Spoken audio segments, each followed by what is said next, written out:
꼭 알아야 할 어제의 뉴스. 홍준표 대표는 정치쇼에 들러리는 안 서겠다면서 지난번에 이어 두 번째 불참했는데요. 대신 오늘 저녁에 집에서 공부하겠다 이런 말을 남기기도 했습니다.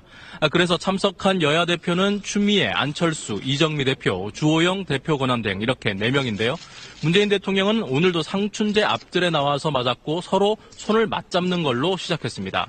청와대 회동은 지난 5월과 7월에 이어서 세 번째인데 만찬은 처음입니다. 이 안철수 대표의 일정을 고려해서 만찬으로 잡은 걸로 알려졌습니다. 지금 우리 안보 상황이 아주 엄중합니다. 우리가 주도할 수 없는 여건 속에서 주변 상황들 때문에 우리 평화가 위협받고 또 우리 국민들의 안전이 위협받지 않을까 걱정이 많습니다. 이렇게 안보가 엄중한 상황 속에서 적어도 안보 문제만큼은 여야 그리고 정부가 함께 힘을 모으는 그런 모습을 보여준다면 우리 국민들께도 큰 희망이 되고 또 우리 경제에도 큰 힘이 될 것입니다. 여야정 국정상설협의체를 좀 조속히 구성을 하고 그 틀 속에서 안보 문제를 좀 상시적으로 여야가 또 정부도 함께 협의해 나가는 그런 모습이 갖춰지면 좋겠다고 생각합니다. 한반도 평화는 반드시 지킨다 하는 굳건한 평화 수호 의지가 있다면 우리의 의사와 다른 결정을 어느 나라가 할 수가 있겠습니까? 그래서 어떤 경우에도 어떤 상황이 와도 평화만은 국민이 온 힘으로 지키겠다 하는 그런 분위기를 만들어내기 위해서라도 우리 정치권이 평화 수호 의지만큼은 하나된 목소리로 내주셔야 될 때인 것 같습니다. 지금 이 시점에서 전쟁의 위험을 낮출 수 있는 우리의 노력은 철저하게 한미 간 기존의 동맹을 공고히 하는 데 맞춰줘야 된다고 봅니다. 그러기 위해서는 우선 정부가 한미 동맹과 국제 공조에 대해서 단호하고 일관된 입장을 유지해야 합니다. 나약한 유화론도 무모한 강경론도 넘어서서 철저하게 현실적인 방도를 추구해야 합니다. 핵 균형을 이루어서 감히 핵을 못 쓰도록 만들어야 하고 그다음에 그것을 막을 만한 촘촘한 방어망들 소위 다층 미사일 방어 체제를 구축을 해서 우선 우리의 안전을 지키는 것이 제일 급선무다. 그다음에 대화라든지 이런 걸로 해결해야 하는 것이지. 특사 파견 문제에 관련해서는 사실 뭐 전쟁 위기도 불사하겠다라고 하는 이 레드라인을 지금 계속 넘나들고 있는데 이것을 그린라인으로 바꿔내기 위한 그런 전격적인 모멘텀을 한번 만들어보는 노력이 필요하다는 말씀을 드리고 오늘 당 대표 회동 결과를 공동 발표문의 형식으로 말씀드리겠습니다. 문재인 대통령과 추미애 더불어민주당 대표, 안철수 국민의당 대표, 주호영 바른정당 대표 권한대행, 이정미 정의당 대표는 위중한 한반도 안보 상황을 타개하고 평화를 회복하기 위하여 초당적인 대처가 필요하다는 데 인식을 같이 하며 다음의 사항을 위해 함께 노력하기로 하였습니다.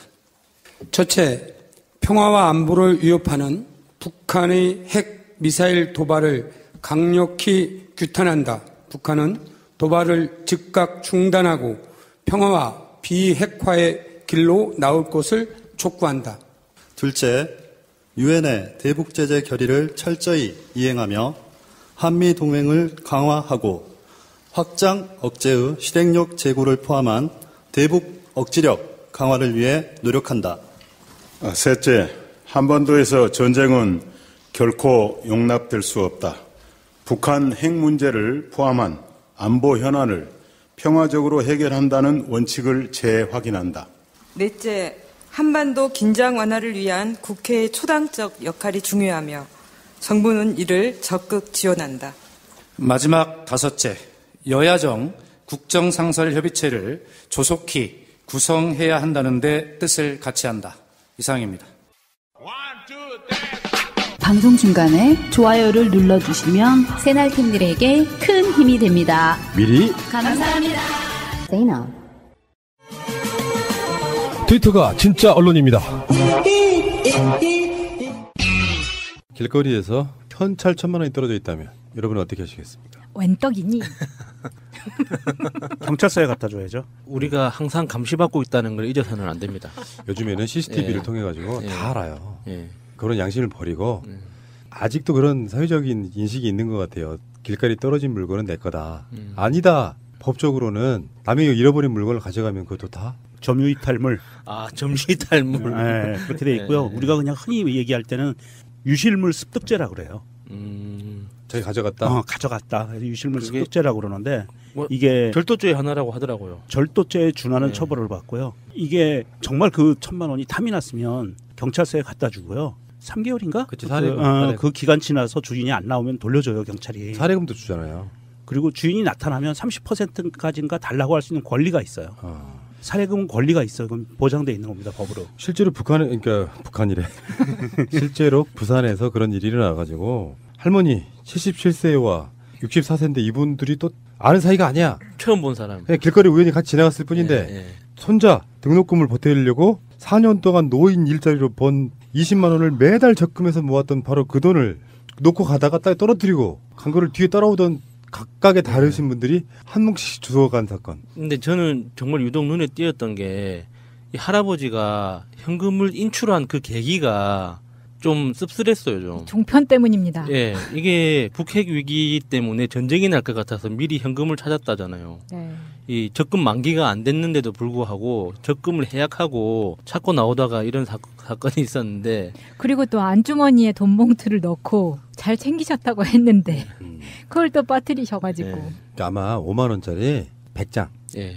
요거를 2개를 하신 것 같아요. 그러니까 생각보다 이제 돈이 많진 않지. 그렇죠. 그러니까 우리 같이 뭐 돈다발 그러면은 막 이만큼 이런 부피가 아니고 이 정도였을 거죠. 100만 원 빳빳한 걸로 찾으면 이 정도밖에 안 되거든요. 100장. 예. 요거 2개 놓고 가다가 이렇게 빠져버린 거죠. 할머니들은 되게 이게 웬 떡이냐 하다가 지금 CCTV에 걸리신 건데. 마차에 웬 떡이니는 취소합니다.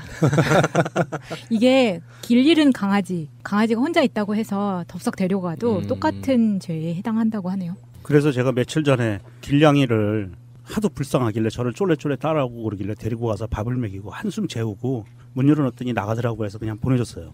데리고 있으면 걸릴 것 같아서. 예전 마인드는 뭐 돈 주우면은 뭐 내가 가져가는 거지 했고요.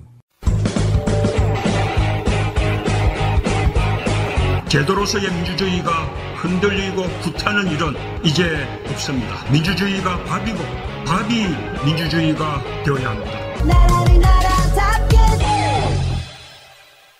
혹시 여러분들은 길거리 주워본 돈 중에 가장 고액이 얼마였는지 한번 말씀해 보세요. 초등학교 5, 6학년 정도로 기억하는데 정확한 금액은 기억 안 나지만 굉장히 두꺼운 지갑이었어요.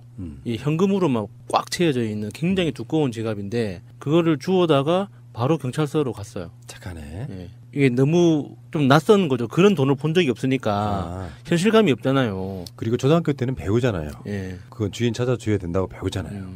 왜 나이를 먹을수록 사람들은 그런 순수함이 떨어질까요? 이게 웬 떡이냐. 이게 욕심 때문에 그래요. 저는 그러고 보니까 돈을 주워본 게 거의 없네요. 저분도 기억이 안 남네. 마이너스의 손이구나. 마이너스예요. 잃어버리긴 잘 잃어버리는데. 식당에 가서 뭐 삼겹살 구우면 이상한 기름이 우리 변동만큼만 튀어. 왜 그 매운 기름이 내 눈으로 들어가냔 말이야. 작은 게 좋아요. 감사합니다. 저도 작아요. 저는 길거리에서 5만 원짜리 한번 주워본 적이 있는데 한 4, 5년 정도 됐나? 근데 그건 주인을 찾아줄 수가 없어. 왜 그러냐면은 일반 물건 같으면은 만약에 파출소 같은 데 맡겼을 때 이 돈이 누구 건지 찾아볼 수 있잖아요. 물건이면 내가 뭐 어떤 특징을 말하고. 근데 그냥 남들이 누구나 다 갖고 있는 5만 원짜리야. 그걸 누가 파출소 같은 데가 찾습니까? 잃어버렸다고 말지. 그러니까 나는 정말 주인을 찾아주고 싶었으나 500만 원 이건 1000만 원 이건 돈 뭉치였다면 또 상황이 달랐겠죠. 5만 원짜리 한 장이 누가 보니까 지갑에서 그걸 빼다가 같이 떨어진 것 같은데 그런 느낌이에요. 사람도 없는 꼴목에서 이렇게 바람에 휘날리고 있길래 주워가지고 주인을 찾아줘야겠다라고 생각했는데 파출소에 가봐야 주인을 안 찾고 파출소 숙명들이 갔겠군. 그건 제가 먹었죠. 뭐. 그 5만 원 들으니까 갑자기 생각이 났어요. 제가 군대에서 땅을 파다가 삽으로 삽질을 하다가 땅 속에서 10,000원짜리 5장이 꼬깃꼬깃 이렇게 돌돌 말려져 있는 거 있죠. 오 마이 갓. 땅 파다가 5만 원을 주운 적이 있어요. 군대에서. 그건 누가 심어놓은 거잖아요. 모르겠어요. 아, 그거는 땅 속에 있는 걸 주웠으면은요. 예. 그거는 야수님 거가 된 게 맞아요. 그래서 그래서 합법적이에요. 그래서 그 자리에서 시원하게 먹었습니다. 네, 그리고 푸나님이 얘기하신 그 5만 원 주 쓰신 거는 앞에 몇 년 전이라고 한 건 삭제하세요. 편집에서. 왜요? 공소시효가 있어? 예. 문득 부산이라고 생각난 게 하나 있는데 네. 부산 해운대 수욕장에 네. 여름이 지나고 나면요 금속 탐지기 갖고 네, 맞아요. 귀걸이 먹걸이 예, 예. 잃어버린 사람들 거 찾는 사람들이 있어요 직업으로. 예, 예. 그 큰 돈 된다고 하더라고요. 근데 그게 불법이었다고 나는 알고 있어요. 그러니까 그 사람이 자기는 불법이라고 생각 안 하고 금속 탐지기를 사가지고 삐삐삐삐 거리는 곳마다 뒤져보면 뭐 조그만 귀걸이 이런 것들이 다 나왔는데 동전도 나오고 나중에 그게 길거리에서 돈 주는 거랑 똑같은 거예요. 네, 맞아요. 그래서 탐지기로 해변가를 훑으시는 분들은요, 다 훑은 거를 그거를 욕심을 버리시고 마대자루에다 다 담으세요. 섞어서. 그리고 그 경찰서에 가서 신고를 하세요. 이거 주웠다고 해변에서. 근데 주인을 못 찾습니다. 못 절대 못 찾아요. 마대자루에다 한참 섞어버리면. 그러면 한 3개월인가 있다가 다 내 거가 돼요. 합법적으로. 실제로 그렇게 많은 근들이 어디 바닷가인가에 있겠죠. 예. 아, 돈 버는 것도 일종의 그것도 틈새 시장이에요. 사업이에요. 예. 합법적으로 하세요. 파출소 끼고 협찬. 그리고 파출소에 그 가지고 가면은요, 내가 1,000원을 주었잖아요, 길에서. 파출소에 가져가면 파출소가에서 신고자 인적사항하고 돈하고 사진 찍고 해가지고 증거물을 담아가지고 딱 보관합니다. 그거는 그게 없어지면 횡령이 돼버려요. 업무상 횡령. 그래서 큰일 나요, 경찰들이. 1,000원짜리 한 장도 다 보관했다가 연락 줍니다, 나중에. 아이고 참 그거 참 그러시. 뭐 5만 원짜리 주웠는데 파출소에 갖다 주는 것도 좀 경찰이 사실 귀찮아해. 어떻게 보면. 이제 이명박근혜 시절에는 그냥 그럴 수 있는데 이제 정부가 바뀌었으니까 우리 바른 생활로 살아야죠. 예. 그래도 이분이 잃어버리시고 한 2주 만에 다 찾으신 거잖아요. 어떻게 해서든지 피해금을 모두 회수 조치했다고 했으니까 2주 동안 얼마나 가슴을 졸이면서 기다리셨겠어요. 이게 다 자유한국당 때문이잖아 지금. 그렇지. 김정은 때문이라고 하실 수도 있겠지만 긴장을 막 조성해가지고 사람들로 하여금. 근데 은행에 돈을 찾아서 그걸 뭐 하려고 그러셨을까? 냉장고에 넣어도 주려고 했겠죠. 그 전쟁 나면 은행이 망해서 우리가 돈을 못 받는 경우도 있나요? 은행이 보증하는 건 5천만 원까지 아니에요? 예금자 보호법에 의해서. 나 안전해. 네. 아 싫다. 전쟁이 나면 돈의 가치가 폭락을 하죠. 그래서 그러니까 우리나라에서 전쟁이 나면 5천만 원까지는 보장을 해주지만 국가에서 그 5천만 원이 5천만 원이 아닌 거예요. 그래서 전쟁 나기 전에 위험하다고 그러면 돈 있는 사람들은 그거를 갖고 달러나 금이나 이런 데 투자를 하죠. 야, 저번에 정말 모르는 게 없어. 대단하십니다. 근데 정말 가난해. 나 부자라니까요. 나 부자, 네. 마음은 부자예요. 알겠습니다. 잠시 후에 오겠습니다. 새가 날아든다는 여러분들의 하트를 먹고 삽니다. 잊지 않으셨죠? 에피소드 제목을 누르고 플레이가 되면 오른쪽 위에 하트를 꾹 눌러주세요. 오늘도 감사합니다. 더 많은 분들이 들을 수 있도록 하트 꼭 눌러주세요. 지금도 이해가 안 되는데요. 보도만 보고는. 철원에서 병사가 사망한 사고가 있었는데 저도 처음 들어봐요. 저는 이 용어를 도비탄이라는 용어를. 네, 저도요. 네. 옛날에는 그냥 유탄이라고 그랬죠. 그렇죠. 이 도비탄 뭐 그래서 제가 저도 막 한자를 찾아봤거든요. 무슨 뜻인가? 예. 별로 의미는 없어요. 워낙 생소한 용어다 보니까 그게 휠 도자인지 뭐 뛸 도자인지 거기에 대한 분석도 좀 애매모호하던데 어쨌든 간에 쏜 총알이 어딘가를 맞고 튕겨져 나와서 사람을 맞췄다. 요거거든요. 근데 이걸로 사망을 했다. 근데 군대 갔다 온 상식으로는 사실 이게 이해가 안 간단 말이죠. 사거리라는 게 있잖아요. 사거리. 군대 가서 사격장에 사격을 할 때 0.4격 말고 정식 관역 표적을 놓고 하는 사격. 이 사격에는 뭐 100사로 뭐 200사로 막 이렇게 있잖아요. 근데 유효 사거리라는 게 있어. 모든 소총에는 사격을 해도 대부분 다 소총일 거예요. 근데 소총이 아니라도 유효 사거리라는 게 있는데 그게 맞고 튕겨져 나가서 사람을 맞췄는데 정말 살짝만 건드려도 죽는 부위가 아니면 어떻게 그걸로 사람이 죽냐 이거예요. 그러니까 지금 상황을 정리를 해보면 이게 철원에 있는 6사단 청성부대인데요. 사격 훈련장에서 사격 사로 총 쏘는 자리 사로에서 400m 떨어진 길을 가고 있던 작업부에 복귀하고 있던 병사가 사격장에서 쏜 총알에 맞고 어디 돌 같은데 단단한데 맞고 튄 그 유탄이 날아가서 머리에 맞고 즉사를 했어요. 이상하죠. 직선 거리로 400m인데 K2 요즘 K2 쓰겠죠? 예. K2 유효 사거리도 뭐 한 460m? 예, 맞습니다. 유효 사거리는 맞아서 바로 사망할 수 있는 게 유효 사거리인데 460m인데요. 우리가 알고 있기로 총알이 돌멩이 같은 데 맞고 튀잖아요. 그러면 총알이 그 모양 그대로 있는 게 아니고요. 맞는 순간 완전 찌그러집니다. 납작하게 찌그러져 버려요. 그리고 그 날아가던 운동 에너지가 완전히 급감이 되면서 튀거든요. 그게 그리고 튀었다는 것은 어찌됐든 직선거리로 보면 삼각형 형태를 띄었다는 거예요. 꺾였다는 거거든요. 거리가 늘어나죠. 날아가는 거리가 늘어나고 운동 에너지가 줄어들고 모양이 납작하게 찌그러진 총알이 머리를 뚫고 들어가서 머리에 맞아서 죽었다. 이거 이상해요. 그러니까 요거는 이제 추정일 뿐이고 도비탄일 거라고 추정을 하는 거지. 근데 요 사격장 위치도 나는 이렇게 보거든요. 사격장은 그렇게 허술하게 만들어지지 않거든. 누군가가 사로에서 총을 아예 사격장 밖으로 쏠 생각으로 쏘지 않았다면 대부분의 사격장들은 마지막 타겟이 있는 것보다 훨씬 높여서 뒤에 벽 같은 게 있어요. 예, 산이죠. 보통 산으로 그렇게 만들어져 있는데 어떻게 그 총알이 날아가서 튕겨서 사람 맞췄다. 그러니까 거의 좀 불가능한 상황 같고요. 그러니까 유추해 보면 사실은 이게 도비탄보다는 물론 이제 부검 결과가 나오면 총탄이 회수되면 알겠지만 도비탄의 확률보다는요. 총을 쏘았는데 그 총알이 잘못 날아가서 맞은 경우일 확률이 제일 높아요, 사실은.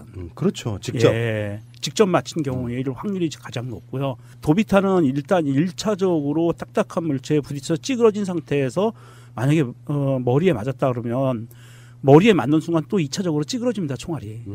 그렇게 돼서 모양 변형이 두 번 변형이 생긴 것이 나올 거고요. 직접 맞춘 거라 그러면 총알이 날아가서 한 번 찌그러진 그냥 단순히 납작하게 찌그러진 형태로 나올 거예요. 그 사고의 경위야 조사해보면 대충 나올 거예요. 군대 보낸 부모 입장에서는 하늘이 무너지는 사고 아닙니까? 그렇죠. 예, 말도 안 되는 사격장이라는 구조가 이게 안전을 최우선으로 설계를 하잖아요. 너무 허망한 거죠, 이게. 그러니까 이게 다시 또 이야기가 이해가 안 되는 게 사격장은 뒤를 산을 배경으로 한다고 해도 그렇죠. 타겟이 아닌 허공에 쏘는 것까지도 방지하기 위해서 온갖 장치를 만들어 놓고 그 뒤에는 출입을 아예 못하게 봉쇄한다 그렇죠. 이런 방식으로 안전을 대비하거든요. 근데 어떻게 그렇게 죽을 수가 있지? 그러니까 제가 보기에는 이 부분이 석연치 않아요, 사실은. 그 피해자 사병의 부모님은 얼마나 이게 가슴이 찢어지겠습니까마는 사실 사격장은 통제된 공간이잖아요. 굉장히 통제된 공간이거든요. 그러니까 사격장 주위로 사람들이 돌아다닐 수가 없어요. 통제를 하기 때문에. 그런 상태인데도 불구하고 작업 후에 사병이 사격장 근처로 지나갔다는 것 자체가 말이 안 되고요. 그러니까 이거는 부대 내에서 이거는 사격장 관리를 잘못했다는 얘기예요. 그거는 이제 일반적인 생각이고 어떤 분이 댓글에 그런 얘기 쓰셨더라고. 김은중이가 생각나는 건 뭐지? 그러니까 지금까지 군이 국민들한테 워낙에 신뢰를 안 줘가지고 마치 사고로 사람들이 죽은 것처럼 위장하는 경우가 많잖아요. 또는 자기들이 때려 죽였는데 자살한 것처럼 위장하기도 하고. 그렇죠. 그래서 그 보도들 자체가 그냥 올곧이 안 들리는 우리나라가 아직까지도 신뢰를 줘야 될 정부 관련된 부처들이 너무 많다는 걸 한번 더 실감도 했어요. 아이고. 어쨌든 도비탄이라는 거 발표한 거는 좀 생뚱맞았어요. 그냥 추정일 뿐이에요. 어떤 사람이 미친 척하고 사격하는데 사격장 너머로 사람 지나가는 곳에 한번 쏴보고 싶다 이렇게 고의적으로 쏘지 않는 이상 사실 그건 불가능하다고. 그러니까 도비탄이라는 개념을 사실 저는 개그 프로에서나 봤지. 우리 그 개그 프로에서 뭐 총을 땡땡땡 튀어가지고 뭐 맞고 쓰러지고 하는 그런 우스개의 소재로는 봤지만 현실 세계에서 도비탄이라는 게 존재하는 건지에 대해서 이 기사를 보고 처음 알았어요. 사실 그 운동 에너지라는 게 장애물을 한번 만나고 나면 급격하게 떨어지는 건데 K2 소총의 유효 사거리가 아까 460m라고 하셨잖아요. 근데 그 유효 사거리 너머에서 맞았는데 그러면 400m 지점에서 한번 튕겼다고 가정해도 발사 지점에서 튕기는 지점까지 400m라고 치면 그 사이에 운동 에너지가 급격하게 떨어졌을 테고 거기에 장애물이 한번 맞았는데도 불구하고 사람 몸을 관통할 정도의 운동 에너지가 남았다는 건 사실 상식적으로 좀 납득하기 어렵죠. 저는 불가능하다고 봐요. 그건 불가능하고 사격을 뒤로 하지 않는 한 군대에 있을 때 보면 안전사고 때문에 총을 들고 움직이지도 못하게 하고 불발탄 나오거나 그러면 발만 딱 들게끔 하잖아요. 어리버리한 신병들이 총 들고 이게 총 안 나간다고 하다가 또 사고가 나기도 하고 이건 뭔가 좀 이상하다라는 생각이 좀 들고요. 어쨌건 돌아가신 분 명복을 빌겠습니다. 오늘 하루 종일 검색어 상위권에 있던 사람 바로 신보라 씨인데요. 개그맨 아닙니다. 덩달아서 김기리 키워드도 굉장히 그 상위에 오르더라고요. 전 남친이잖아요. 예. 현 남친도 아니고. 그러니까 그 네티즌들의 뭐 심리가 그렇죠. 이게 뭔가 좀 같이 떠오르는 거는 동시에 검색을 해보니까. 그렇구나. 예. 자유한국당 비례대표 7번으로 된 20대 파릇파릇한 국회의원이죠. 이 사람이 처음에 비례대표가 됐을 때도 논란이 많았어요. 그들 내부적으로. 예. 제가 뭔데? 그러니까 뭐 스펙이나 어떤 상황들로 보면 사실 시의원급도 안 되는. 맞아요. 근데 국회의원 비례대표 7번 당선 안정권에 배치됐단 말이에요. 누구 빼기였냐 이런 논란도 많았었고. 근데 이제 비례대표는 의미를 담기 나름이에요. 뭐 여성 과학자 우대하겠다 그러면 비례대표 1번 주고 무슨 청년 우대하겠다 그러면 몇 번 주고 이런 방식으로 이제 비례대표를 주는데 그 신보라가 길거리 나와가지고 전 기억나거든요. 신보라 기억나는 것 중에 대표적으로 박근혜 정권 때 단식도 하고 그랬어요. 여의도 국회의사당 앞에서. 하루씩 돌아가면서 우리 쪽 사람들처럼 막 10며칠 20며칠씩 하는 게 아니라 공무원 연금 관련한 뭐 이런 박근혜가 국회에다가 연금 개혁 가자 막 이렇게 억지로 내려보내가지고 그거 막 반대하고 이러는 과정에 단식이라고 하는 게 그 사람들은 뭐 하루 어떤 경우는 막 12시간 단식 예. 그런 데 막 앞장서가지고 박근혜 정권 편들던 바로 그런 보수단체들 중에 너무나 이름들이 많고 그래갖고 기억도 안 나는데요. 국정원의 지원을 받다 보니까 그 받은 관변 단체라고 보는 게 맞겠죠. 그 보수 단체들 압수수색하는 과정에서 신보라 속해 있던 단체까지 지금 압수수색을 당한 겁니다. 단체 이름이 뭐냐면은 두 개가 있는데. 네, 신보라의 단체는 두 가지가 있었는데요. 청년이 여는 미래 그리고 청년이 만드는 세상 이 두 가지입니다. 근데 지금 화이트리스트 논란이 일면서 가짜 관제 청년단체의 민낯이 부끄럽다. 우리 최민희 의원께서 트위터로 이런 말씀을 하셨죠. 세태를 보여주는 느낌이 있는 게 돈 되면 뭐든지 할 수 있다는 이름도 청년이 여는 미래와 청년이 만드는 세상 뭐가 다르겠어요. 그냥 같은 사람의 기획인 것 같은데 우리나라의 수구 보수 정당이라고 하는 새누리당 자유한국당 부류가 젊은 사람들이 좋아하지 않는 곳이잖아요. 네. 그들한테는 희소 아이템인 거예요. 청년들이. 근데 그중에 옛날에 윤주진 이런 사람들 기억나요? 네. 청년인데 생각이 좀 이상해. 청년스럽지가 않아. 그래서 보수의 그 노인네들 정당을 막 대변하고 막 그래. 그런 사람들이다 보니까 희귀 아이템이다 보니까 그런 거 있잖아. 젊은 사람 같으면 저런 마인드를 갖고 있도 저런 정치하는 정당을 지지할 리가 없는데 가서 거의 친위 조직처럼 길거리에서 우리들이 싸웠듯 같이 싸워주는 거예요. 물론 숫자로만 따지면 10분의 1도 안 되겠지만 예. 그렇게 해서 눈에 들고 하다가 결국에는 국회의원까지 하게 되니까 그들 내부적으로도 참 국회의원 되기 쉽다. 전희경이나 신보라 같은 부류의 젊은, 물론 전희경은 신보라보다는 훨씬 더 나이 좀 먹은 편이지만 그렇게 영입돼가지고 일종의 그들 나름대로는 혁신 어떤 상징하는 그런 것 중에 하나였습니다. 근데 알고 봤더니 이 사람 신보라가 결국에는 국정원의 지원을 받았던 단체에서 활동을 했다. 사실상 대표 역할을 했다. 네. 생각나는 일화가 제가 조그마한 사회적 기업을 창업을 해서 운영을 하고 있었는데 거기 어떤 청년들이 생산 의뢰를 하기 위해서 회사에 찾아왔어요. 그래서 어쩌다 그 당시가 이명박 대통령 시절이었거든요. 그런데 뜬금없이 자기는 우파라고 막 자랑을 하는 거예요. 왜 갑자기 이런 이야기를 하는지 사회적 기업이라는 간판이 부담스러웠나 봐요. 그래서 그 청년들이 하는 이야기의 논리는 비즈니스를 하는 사람은 우파가 돼야 된다. 우파가 되면 이명박처럼 성공할 수 있다는 논리였거든요. 굉장히 놀랐었어요, 그때. 그때 20대 중반 정도 되는 청년들이었는데 우파나 어떤 정치에 대해서 어느 정도 공부를 했는지 어떤 어느 정도 신념이 있는지는 제가 알 길은 없지만 기본적인 논리 구조 자체가 돈을 벌기 위해서 우파를 해야 된다는 거였거든요. 좀 암울하다는 느낌을 받았었어요. 그때 그 공천 관련해 가지고 이 사람이 어떻게 비례대표 질문 받느냐 논란인데 핵심이 뭐예요, 마차님? 그때도 백공천 논란이 있긴 있었는데 이 신보라가 그 최공재 새누리당 공천관리위원이 총선에 출마한 최홍재 전 청와대 행정관의 친형인데요. 이 신보라가 이때 최 후보자의 선거사무장으로 일했던 노 모 씨의 아내였습니다. 그러니까 최홍재의 선거사무장으로 일한 사람이 사실은 신보라의 남편인 거죠. 네. 근데 그 최홍재의 형이 공천관리위원이었다. 이렇게 되는 거거든요. 그 사람들은 참 이런 끈끈한 인맥 좋아요. 왜 인턴으로만 일해도 강원랜드 같은 데 취직시켜주잖아. 네. 근데 공천관리위원회 동생의 선거사무실의 선거사무장의 부인. 선거사무장이라고 하면 어떤 특정 후보자에게는 굉장히 중요한 역할이잖아요. 네. 아마 거의 비리까지 다 알고 있는 사람.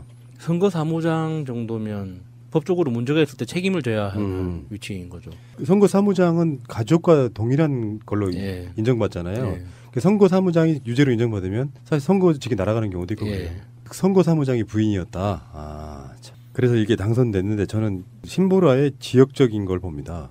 신보라가 광주 출신이에요. 고등학교 후배입니다. 네, 그렇죠. 아마도. 근데 사실 광주 쪽에서 학교를 나온 친구인데 저는 이렇게 봐요.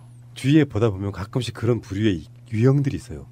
그 유형들 정치권에서 뭔가 좀 관심 받고 그래가지고 굉장히 권력지향적인데 사실 이념적 가치관은 별로 없고 나서라 그러면 정말 잘 나서고 사람들로부터 욕을 먹더라도 관심 받는 걸 중요히 생각하는 일정 관종 딱 그런 과였는데 맞아. 그러니까 이게 무슨 스펙도 좋은 것도 아니고 아무것도 아닌데 청년을 상징한다는 의미로 비례대표 7번에 딱 박아줬던 결국엔 계속 우리가 지금 이야기하려다가 머뭇거리고 있는 게 이거잖아요. 국정원이 만들어준 국회의원이라 이겁니다. 국정원이 만들어주고 행동대장으로 열심히 활동을 했기 때문에 그 보답 차원에서 만들어진 것 같고요. 이게 보면 이 사람이 2014년 8월 달에 새만금에서 새만금 방조제 앞에서 조업하던 어선이 물을 방류하는데 밀려서 뒤집어져서 이제 사망사고가 일어납니다. 선원 3명이 죽는데 그것에 대해서 검찰이 선장을 구속영장을 청구를 했는데 판사가 이건 국가 책임이다. 선장이 책임이 아니라 수문을 방류한 국가 책임이다라는 그런 논지를 피니까 이 판사를 규탄하는 규탄 시위를 합니다. 이 신보라가. 그런데 그 규탄 시위하기 5일 전에 박근혜가 지시를 내렸을 것이라고 아주 강하게 의심되는 김영환 수석의 메모에 등장을 합니다. 그 내용이. 그리고 나서 5일 뒤에 이게 이제 집회가 이루어지는 거예요. 그런 거 보면 이 신보라는 국정원 플러스 박근혜의 떨거지들이 만들어 놓은 아주 밖에서 움직이기 딱 좋은 행동대장 아니었는가 이렇게 의심이 강하게 되는 거거든요. 그러니까 국정원 목세 비례대표네. 그렇잖아. 아, 그럴 수 있겠네. 실제로요, 자기들 우호적인 단순하게 국가 안보 때문에 어떤 밀어주는 그런 국회의원이 아니고 이런 종류 같은 경우는 국정원이 허수아비로 쓰기 위해서 밀어주기도 합니다. 그러니까 요즘 그 블랙리스트 말고 화이트리스트도 이렇게 논란이 많잖아요. 그 화이트리스트의 대상이 됐던 사람 중에 한 명일 거라고 우리가 추정하는 거잖아요. 신보라 씨가. 네. 그런데 이 국정원이 움직이는 방법들을 보면 그 화이트리스트는 자기가 화이트리스트라는 거를 몰랐을 가능성이 굉장히 클 것 같아요. 이게 주변에서 자기의 인맥이나 자기의 어떤 그 활동 능력, 자기 욕망만큼 주변에서 협조가 된다고 느끼지 내가 국정원이 타겟으로 심어놓은 화이트리스트이기 때문에 집중적으로 육성된다는 걸 알고 했을까요? 이분이 나보다 나이브 하시네. 100% 알죠. 네. 아, 그래요? 나이브! 뭔가 만드는 목적이 있잖아요. 근데 중요할 때 써먹으려면 내가 너의 밥줄이야. 이거를 인식시켜주지 않으면 써먹을 수가 없잖아. 그러니까 그 밥줄이라고 자금을 대주는 사람이 나 국정원이니까 믿고 움직여라고. 그럼요, 그랬을까요? 당연히 그렇죠. 아, 나는 국정원에서 그런 연락이 없어가지고. 야수님에게 나이브 가산점 좀 드리겠습니다. 나이스. 반성하겠습니다. 신보라 같은 경우는 의원직이 어떻게 날아가더라도 지금 자유한국당 내에서 그 가슴 아파할 사람 한 명도 없다고 봐요. 어차피 승계되는 자리고요. 예, 그렇죠. 승계되는 자리인데다가 그들 입장에서 봐도 너무 과분한 자리에 올라가신 거고. 아니 그렇게 따지면 이렇게 보면 되지. 그쪽에 윤주진이나 뭐 이런 데들 입장에서 생각해 보면 그냥 길거리 몇 번 나가가지고 조금 몇 년만 2, 3년만 개고생하면 누구나 국회의원 할 수 있어. 국정원이 밀어주면. 이런 관점으로 봤을 때 신보라는 그냥 소모품으로 그냥 끝날 가능성이 되게 높은데 신보라가 왜 저번에 이재명 시장한테 털리는 거 기억나요? 근데 그 사람이 했던 말이나 이런 것보다 확실히 맨날 푸나님 말씀하시는 거 있잖아요. 태도의 문제. 그 말을 하고 이렇게 이재명 시장하고 이렇게 논점이 붙었을 때 그 사람의 태도를 보니까 아 쟤는 안 되겠구나. 자기 실력 이상으로 야당의 중요한 정치 인사인 이재명 시장을 막 비판하면서 뜨고 싶었던 딱 관종 모습이었는데 논리적으로 제압하니까 찍소리 못하는 거죠. 그 성남시 거주 24세 지급된 청년 배당이 어떻게 사용되고 있는지 찾아보니까 SNS상에서 상품권을 현금화하거나 연인과 데이트, 자전거 구입, 가방 구입, 블루투스 구입 이런 것들이 사례들이 발생됐습니다. 물론 일부의 사례일 수 있습니다. 본질은 이렇습니다. 국민들이 피땀 흘려 번 좋은 사회 서비스 하라고 세금으로 내는 건데 사회 서비스에도 좋은 방식이 있다는 거죠. 그런데 왜 청년을 이렇게 의심하게 하는 행정 서비스를 하느냐 이것입니다. 청년 배당 상품권 물론 받는 사람이야 좋습니다. 하늘에서 뚝 떨어지는 돈이니 누가 안 좋아할 리가 있겠습니까? 그런데 이거 아십니까, 시장님? 내가 하는 무상복지다 대대적으로 홍보하고 계시지만 이 24살 청년들에게 준 돈, 어떻게 보면 25살 청년들에게는 내가 첫 일자리를 갖고 열심히 일해서 번 돈으로 나가는 세금일 수 있다는 겁니다. 왜 청년층의 분열을 조장하는 행정 서비스를 하느냐라는 이야기고요. 그리고 무상복지라고 천명하시는데 어떤 인터뷰에서 복지는 공짜가 아니다라고 말씀하셨습니다. 그렇습니다. 공짜 아니죠. 세금으로 내시는 홍보하시는 거죠. 그러니까 무상복지라고 하는 이 홍보잔치도 그만두셔야 할 것 같습니다.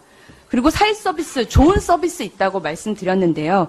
좋은 사회서비스라고 하는 건 명분, 목표, 그거에 대한 달성 효과들이 명확한 사업을 좋은 사회서비스라고 말할 수 있습니다. 하지만 돈을 지급하는 방식은 어떻게 보면 가장 쉽게 떠올릴 수 있는 행정 서비스입니다.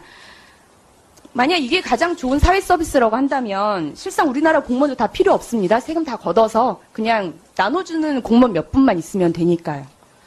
정말 청년들이 꿈꾸고 일하기 위해 고안한 가장 효과적인 행정 서비스라고는 생각되지가 않습니다. 오히려 청년들 취업 역량 강화를 위해서 필요하다고 배당 말씀하셨는데요. 취업 역량을 강화하기 위한 좋은 사회 서비스 얼마든지 구현할 수 있습니다. 뭐 매칭 서비스든 컨설팅이든 뭐 전담 콜센터 등을 만들 수도 있고요. 이런 좀 머리를 좀 더 써서 고민하는 행정 서비스를 구현하는 것이 더 옳지 않겠습니까? 좋은 지적이시라고 생각합니다. 근데 우리 신보라 의원님한테 제가 이 말씀을 꼭 한번 드리고 싶습니다. 좋은 정책이 있으면 저한테 주십시오. 제가 하겠습니다. 지금 이것보다 더 나은 정책이 있으면 제가 하지요. 제안 주시면 고맙겠고요. 대한민국 정부에서 과연 청년들의 복지 향상이나 아니면 취업 지원을 위해서 실제 뭘 했느냐. 과연 청년들이 과연 기성세대보다도 더 나은 옛날로 치면은 그야말로 젊어서 고생은 사서도 해도 괜찮은 그런 세대냐. 우리 신보라 의원님은 의원님 되셨으니까 이미 기득권 사회에 들어오셨죠. 그러나 분명하게 말할 것은 대한민국 사회에서 청년들은 이미 역사상 가장 어려운 취약계층이 되고 말았습니다. 기성세대도 그렇게 생각합니다. 신규 세대, 청년 세대도 이미 우리는 아버지 세대보다 더 상황이 나쁠 거라고 생각하죠. 그런데 여기에 대해서 우리 정부에서 또는 국가 차원에서 한 정책들은 실제 2년 동안에 어디 취업을 하면 한 달에 50만 원씩 지원하는 그런 정책들도 해봤고 여러 가지 정책을 했습니다만 청년들이 대한민국을 헬조선이다 탈출하고 싶다고 말하는 이 현상은 결코 개선되지 않았거든요. 더 나빠졌습니다. 그 부분은 다 공통적인 잠깐만요. 내용이니까요. 그래서 성남시는 청년들 위한 정책을 뭔가는 해야 된다고 생각했습니다. 제가 분명히 말씀드릴 거는 정부는 서민 증세하고 국가 빚 늘려가면서 복지들 축소해갔지만 성남시는 정해진 세금 잘 관리해서 빚 갚고 정부 지원 받지 않고 그 빚 내지 않으면서 세금 아껴서 새로운 복지 정책을 만들었고 그중에서 노인복지, 그다음에 보육복지, 교육복지 이런 거 다 하고 난 마지막 단계에 청년복지로 이거 청년배당 시작했거든요. 그런데 만약에 저희가 예산을 아껴서 그러면 정부에서 하는 것처럼 4대 강처럼 강연합하고 또는 자원 얘기한다고 마구 낭비하고 또는 방위 비리처럼 쓸데없는데 돈 쓰고 하는 것보다는 이 아낀 돈을 국민들한테 우리 세금 내는 국민한테 되돌려주는 게 잘하는 거라고 생각하거든요. 그러니까 되돌려주는 방식이 현금으로 되돌려준다는 게 좋은 행정 서비스는 아니지 않습니까? 제가 그 이 정도로 아까 질문하신 거를 지금 듣겠습니다. 제가 답변하고 있는 중이에요. 써놓고 순서대로. 그 말씀. 그러니까 그러면 왜 하필 현금을 주는 거냐? 현금을 주지 않고 청년들에게 실제로 도움이 되는 정책을 제 질의 순서에 원래 뒤에 말씀드리려고 했던 걸 지금 다 배려하셔서 질문하신 걸 제가 하는 거니까요. 아까 저는 질문을 엄청나게 많이 했잖아요. 그래서 제가 질의 끝에 답변을 드리려고 요구했던 건데 제 질의 시간이 없어지니까요. 네, 그렇게 하겠습니다. 그거 보면서 같은 나라에 살지만 이런 모양으로 쓰는구나. 깜냥 안 되는 애들이 어느 날 자기는 대단한 실력이라고 생각을 하는 거잖아요. 그래서 센 발언하고 막 인터뷰 있을 때마다 인터뷰에 응하고 심지어 그렇게 되다가 나중에는 꼭 무슨 100분 토론 같은데 한 번 좀 나가주고 하면서 그쪽으로 크다가 대표적으로 큰 인물이 신보라, 전희경도 마찬가지예요. 이런 아이들이 비례대표로 국정원 몫으로 들어갔다고 하더라도 들어가는 것까지는 정말 나이브하게 봐서 그럴 수 있다고 봐. 꽂아 넣는 거. 원래 비례대표는 꽂아 넣을 수 있으니까요. 그런데 얘가 여가위하고 환노위 위원도 했어요. 이런 애들이. 아, 그건 당연하죠. 상임위는 무조건 해야 되니까. 최소한의 양심이 있으면 그래도 정당에서 이런 데 넣으면 안 되잖아요. 어떻게 여성가족 환경노동 쪽으로도 넣냐고. 자, 그러면 말씀을 듣고 내가 내린 결론은 선거 사무장의 아내였기 때문에 된 게 아니고 그것은 이제 1차적인 고리이고 네. 만약에 국정원이라고 하는 조직이 의도적으로 밀어넣는 케이스였다고 하면 더 복잡하게 얽혀 있겠죠. 근데 그 백이 선거관리위원 중에 한 명이 자기들 몫으로 이렇게 해가지고 있잖아요. 나눠먹기 한다고. 네. 칸막이 공천 뭐 비슷하게 해가지고 1번부터 몇 개가 당대표 뭐 여기 뭐 해가지고 나눠먹는단 말이에요. 그러면은 거기서 이게 말이야 면접 서류가 있잖아요. 어느 정당이나 공천할 때 비례대표 공천 신청을 해요. 그중에서 그 공천관리위원들이 이걸 본다고. 근데 신보라 공천관리 서류에는 체크 표시가 하나 있었던 거예요. 별표 하나 딱. K 또는 뭐 이렇게 별표 하나 딱. 국정원 인사, 네. BH 다 있을 거 아니에요. 있었을 겁니다. 실제로 그랬겠지. 국정원의 자금은요 공식적으로 집행하는 자금이 아니잖아. 그러면 뒷돈이 들어왔다는 거잖아요. 이런 그 국정원이 지원해준 자금이라는 게. 예. 그러면 그 사람은 우리가 그렇게 많이 써먹는 일종의 블랙요원인 거예요. 뭐가 달라? 그렇죠. 예. 이쪽에 블랙요원 역할을 공식적으로 해놓고 있었던 거야. 얘를 국회까지 집어넣으려고 이력서에 체크 표시돼 있었던 거예요. 우리가 영화에서 봤던 블랙요원의 이미지랑 너무 달라서 사실상 매치가 잘 안 되네요. 보통 블랙요원이라고 하면은 굉장히 스마트하고 이 똑똑하고 날카로우면서도 뛰어난 능력을 가진 그런 남자, 여자 이런 걸로 영화에 그려지잖아요. 그만해. 네. 그런 사람들은 보통 화이트 요원이에요. 정보국에서 그렇게 된 사람들이 화이트 요원들이고요. 왜 이 나라는 블랙과 화이트를 이렇게 좋아하죠? 확실히 그 최민희 의원이 그런 말을 할 만해요. 보수의 민낯이라고나 할까. 네.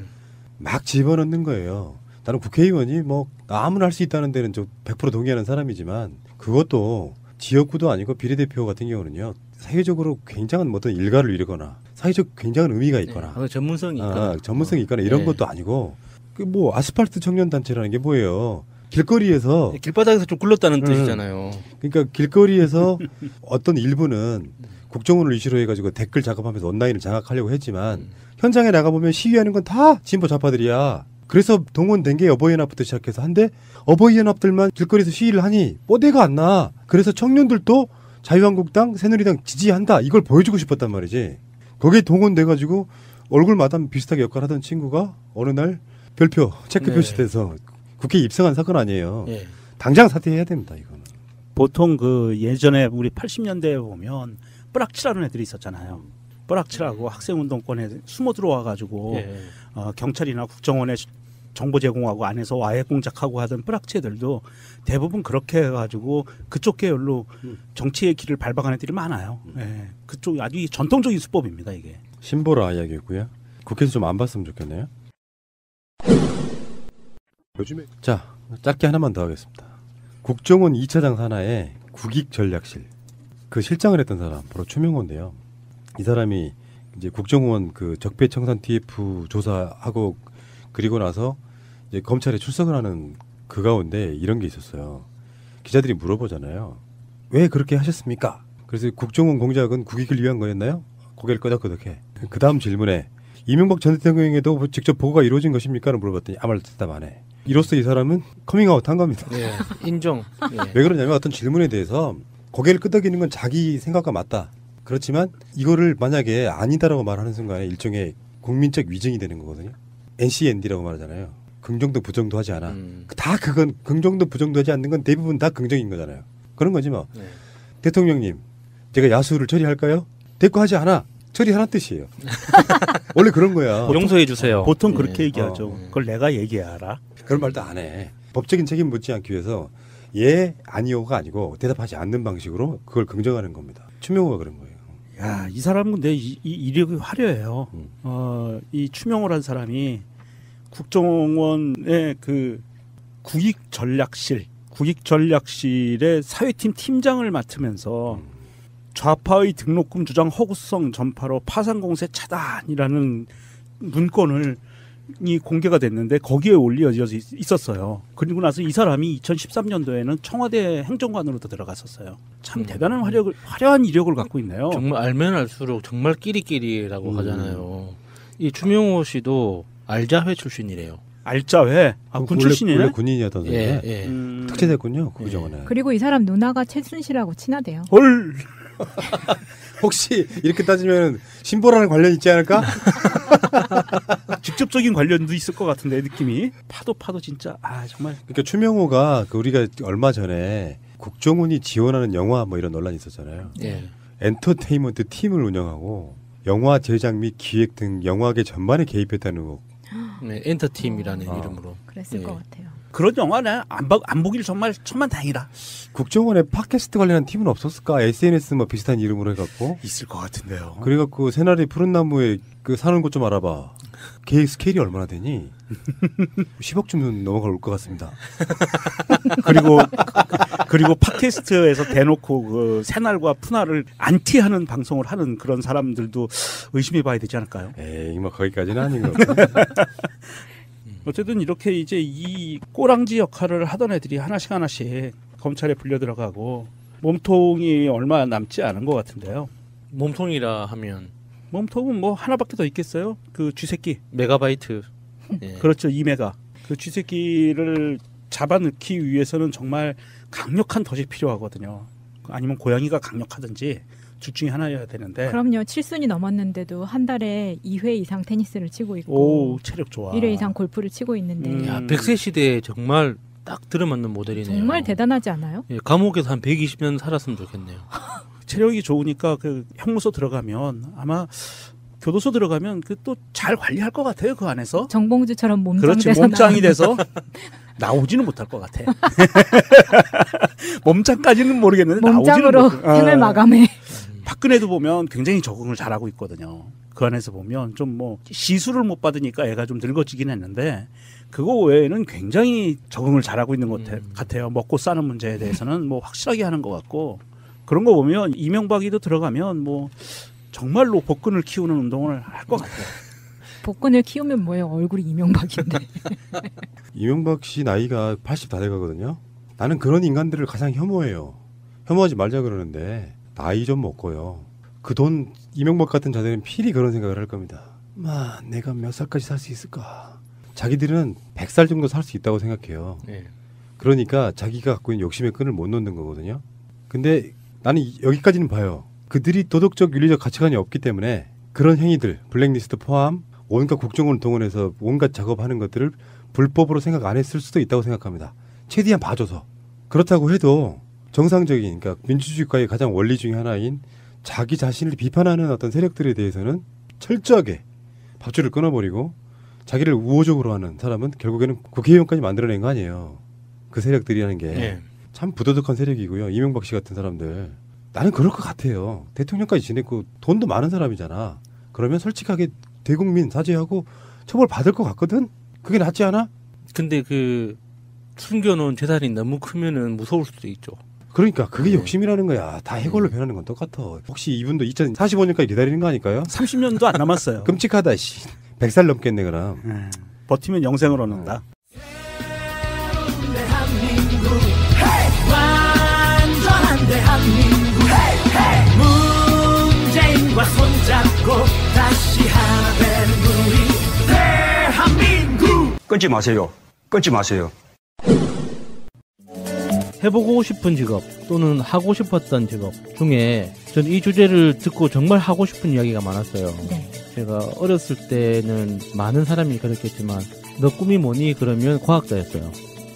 과학자였는데 그 과학자의 꿈이 좌절됐던 게 고등학교 때 정확하게는 중3 때였어요. 정확하게는 중3 때였는데 제가 좀 성적이 좀 잘 나오는 편인 학생이었거든요. 그래서 제가 그 과학자가 되겠다고 했을 때 아무도 의심하거나 뭐 비웃거나 하지 않았어요. 근데 저는 물리학을 제일 좋아했었거든요.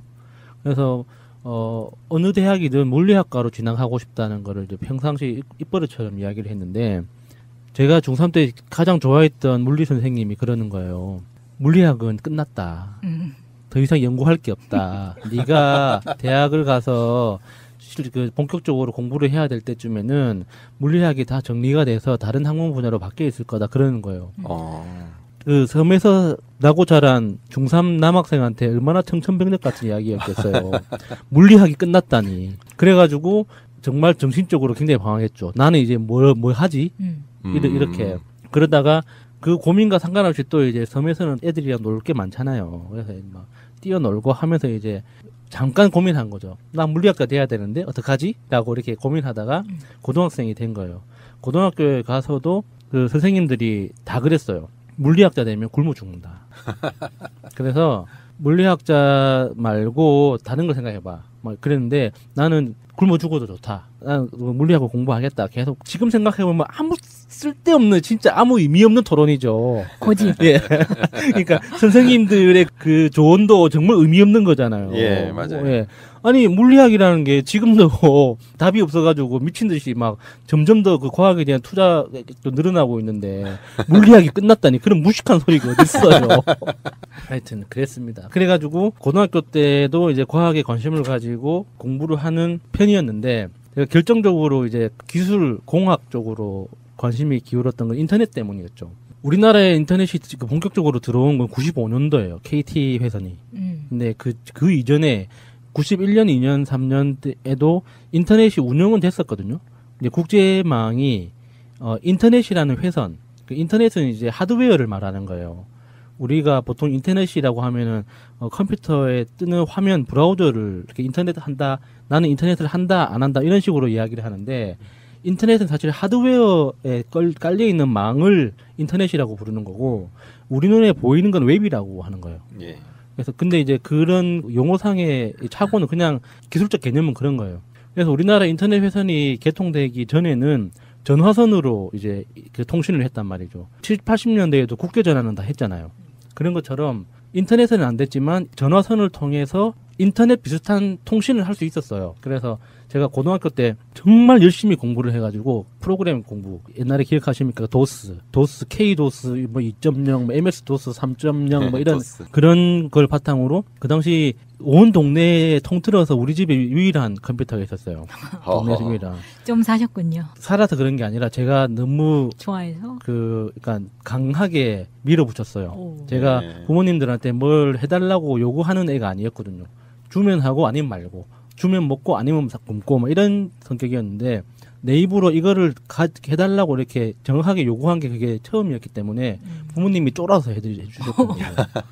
그래서 그걸 가지고 프로그램 공부도 하고 막 열심히 개발을 한 게 아니죠. 제가 열심히 공부를 해서 지금은 사라진 프로토콜인데 지금은 우리가 인터넷 주소창에 http://www.abc.com 이렇게 주소를 치잖아요. 예. 그런 개념은 94년도부터 만들어진 거거든요. 그게 없던 고퍼라는 프로토콜이 있었어요. 100% 그 텍스트 기반으로만. 들어본 것 같아요. 텍스트 명령어로만 작동하는 그런 인터넷 프로토콜이 있었는데 그걸로 웰컴 투 화이트하우스라는 메시지를 볼 정도로 실제로 미국 백악관 홈페이지에 접속을 했던 거죠. 텍스트 홈페이지에. 그래서 그 정도로 이제 열심히 공부를 했었거든요. 그게 몇 년도예요? 93년도.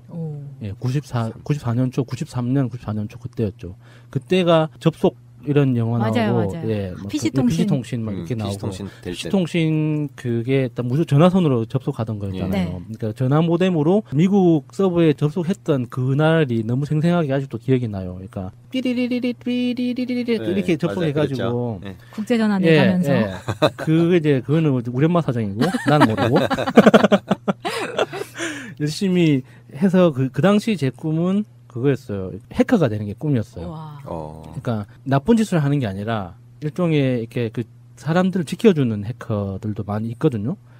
94년도 말부터 우리나라 이제 아시아 지역에 인터넷 회선이 연결됐어요. 싱가포르하고 이제 일본을 통해서 해저 케이블로 인터넷 회선이 연결되면서 94년 말부터 우리나라에도 인터넷이 되기 시작했던 거예요. 그때부터 전 세계적인 개발자 그룹들이 많이 있었어요. 그러니까 한글 사용자 그룹도 있지만 영어 사용자 그룹도 있고 아시아 지역에도 뭐 한글, 일본어, 중국어, 영어를 다 이렇게 뒤죽박죽 올라오는 게시판들이 굉장히 많았거든요. 그런 데서 이제 뭐 기술 교환도 하고 이제 의견 교환도 하고 하면서 해커의 꿈을 키워나갔는데 크게 됐었겠는데? 아니요. 지금 생각해 보면 제가 재능이 있는 아이는 아니었어요. 실제로 재능이 있는 사람들하고 이제 만나서 이게 실력을 보면 저는 빠지길 잘했다. 어떻게나 이게 의지로 빠진 게 아니라 주변 상황 군대에 다녀오면서 이제 집에 뭐 이런저런 일이 생기면서 의도치 않게 빠졌지만 빠지길 잘했다라는 생각을 합니다. 그 실력이 있는 분들의 활동하는 모습을 보면. 그래서 군대를 제대하고 나서 뭐 직업을 고민할 때도 이미 늦은 거였지만 그때 제 주변에 있는 친구들 중에서 정말 제가 누군가를 보고 아 부럽다 나도 저것만 해보고 싶어라고 느꼈던 게 입자가속기 관리하는 일이었어요. 그 친구 중에 포항공대에 다니는 친구가 있었거든요. 근데 포항공대에는 우리나라 유일의 그 입자가속기가 있어요. 그 수십 미터에 달하는 그 기계 말하는 건가요? 예, 그러니까 뭐 우리나라는 반경이 뭐 100m, 150m 정도 된다고 들었는데 그 입자가속기 걔는 공부를 그 너무 심하게 잘하면요. 그 공부하는 그 군대 가는 것 대신에 공부를 할 수가 있잖아요. 맞아요. 예, 예. 그 자격으로 입자가속기 그 관리 업무를 이제 자기가 맡아서 2년 반인가 3년 동안 그 군 대신에 이제 거기서 공부를 했던 거예요. 예. 원래 포항공대 대학원생이긴 했지만 그래서 한 번씩 주말에 만나서 그 입자가속기 관리하는 그 뭐 이런저런 에피소드 같은 거 있잖아요. 너무 부러운 거예요, 진짜. 이게 입자가속기가 한번 운영된다는 건 어떤 이 물리학이나 공학적 이론을 검증하기 위해서 돌리는 거거든요. 그러니까 무조건 한번 싹 돌려보고, 그러니까 우리가 입자를 가속한다는 개념에 대해서도 사실 말이 좋아서 그러니까 입자가속기 그러면은 모래알 같은 거 하나 숑 쌓아가지고 싹 돌리다가 어디 탁 때려박고 막 이렇게 생각하는데 입자가속기에서 말하는 입자는 그런 게 아니라 전자 아니면 중성자 이런 걸 말하는 거예요. 어렵네요. 예. 그래서 그 입자가속기를 실제로 가까이에서 보면 그 규모가 어마무시하게 크거든요.